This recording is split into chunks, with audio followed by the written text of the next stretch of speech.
এজন্য আজকালকার যুবক জান্নাতে যাওয়ার জন্য খুব বেশি আমল করা তার লাগবে না, অনেক নফল তার লাগবে না, শুধুমাত্র হারামগুলো থেকে নিজেকে বাঁচিয়ে ফেলতে পারলেই জান্নাতুল ফিরদাউসের উঁচু মাকামে তার জায়গা হয়ে যাবে।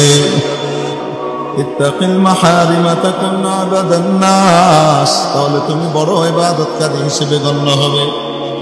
ওয়ারদা বিমা কাসামাল্লাহু লাকা তাকুন আগনান নাস, আল্লাহ তাআলা তোমার বরাদ্দে যা দিয়েছেন সে বরাদ্দ পাওয়ার পরে তুমি খুশি হয়ে যাও, তুমি ওটাতে সন্তুষ্ট হয়ে যাও, তাহলে তুমি গোটা মানব জাতির মধ্যে সেরা ধনী হিসেবে পরিগণিত হবে।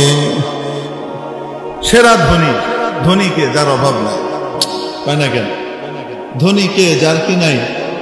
অভাব দুই রকম, এক রকমের অভাব ধনের অভাব, আরেক রকমের অভাব মনের অভাব।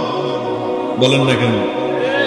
হাজার হাজার হাজার লক্ষ কোটি বিলিয়ন ডলারের মালিক হওয়ার পরেও তার স্বাদ মিটতেছে না, তার আরো লাগবে, আরো লাগবে, আরো লাগবে। তো সে কি বলেন হাজার কোটি টাকার মালিক হওয়ার পরেও আসলে কি অভাব মুক্ত হয়েছে, না এখনো অভাবই আছে? আরেকজন ব্যক্তির কাছে কিছুই নাই, মাথার উপরে চাল নাই, বাড়িতে খাবারের জন্য চুলা নাই, চাল চুলা নাই, এত গরিব, কিন্তু তারপরেও তার মনের ভিতরে শান্তি, আমার আল্লাহ আমাকে যা দিচ্ছেন তাতে আমি খুশি, চলে যাচ্ছে। তো এই দুনিয়াতে কয়দিন থাকবো? এখানে তো বেশি দিন থাকবো না, আসল জগৎ সামনে আছে। অতএব আল্লাহ আমাকে যা দিয়েছেন তাতেই আমি খুশি, আমার অনেক ধন দৌলতের দরকার নাই। হ্যাঁ, চেষ্টা তদবির তো হালাল কামাইয়ের জন্য করতেই হবে। চেষ্টা তদবির করার পরে, হালাল উপায়ে চেষ্টা করার পরে বরাদ্দে যা আসে, কপালে যা আসে, ভাগ্যে যা আসে সেটার উপরেই খুশি হয়ে যাওয়া। কি অর্থ? তোমার আরেক ভাই 1 ঘন্টা কষ্ট করে 10,000 টাকা কামায়, আর তুমি 10 দিন চেষ্টা করে 1,000 টাকা কামাও। তুমি তাকে নিয়ে হিংসা করো না, কারণ বন্টনটা করেছেন কে? আরো আস্তে কে করেছে? অনাস্থা জানিও না, ওনার বন্টনের উপর অনাস্থা জানিও না, বরং তুমি খুশি থাকো, আমার আল্লাহ তাকে যা দিয়েছেন তাতে আমার কোনো অসুবিধা নাই, আমাকে যা দিয়েছেন তার উপরে আমি খুশি, তার উপরে কোনো হিংসা আমার নাই, তার সাথে কোনো হিংসা নাই। তাহলে বলেন দেখি, মনে শান্তি থাকবে কি থাকবে না? কিছু না থাকলেও মনের মধ্যে শান্তি। তাকুন আগনান নাস ওয়ারদা বিমা কাসামাল্লাহু লাকা তাকুন আগনান নাস, আল্লাহ তোমার ভাগ্যে যা বন্টন করে দিয়েছেন তার উপরে তুমি সন্তুষ্টি ঘোষণা করো, তুমি খুশি হয়ে যাও, তুমি রাজি হয়ে যাও, তাহলে তুমি সেরা ধনীতে পরিণত হবে। তোমার চেয়ে বড় ধনী আর কেউ নাই। যাকে আল্লাহ যা দিয়েছেন তার উপরে যদি সে সন্তুষ্ট থাকে, আলহামদুলিল্লাহ আমি খুশি, তাহলে আর কোনো পেরেশানি থাকবে? আসতে বলেন।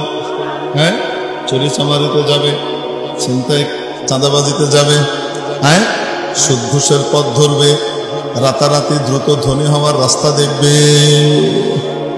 আসল শান্তি, আসল ধন, আসল ধনী হওয়া হলো মনের ধনী। ধনের ধনী আসল নয়, মনের ধনী আসল।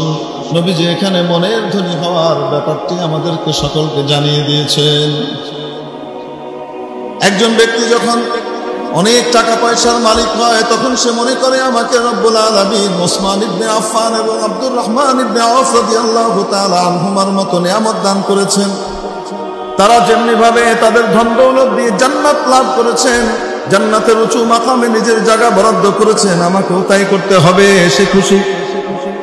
আরেক ব্যক্তির কাছে কিছু নাই, কিছু না থাকা সত্ত্বেও সে খুশি, কিয়ামতের দিন আমার হিসাব কম হবে, সময় কম লাগবে।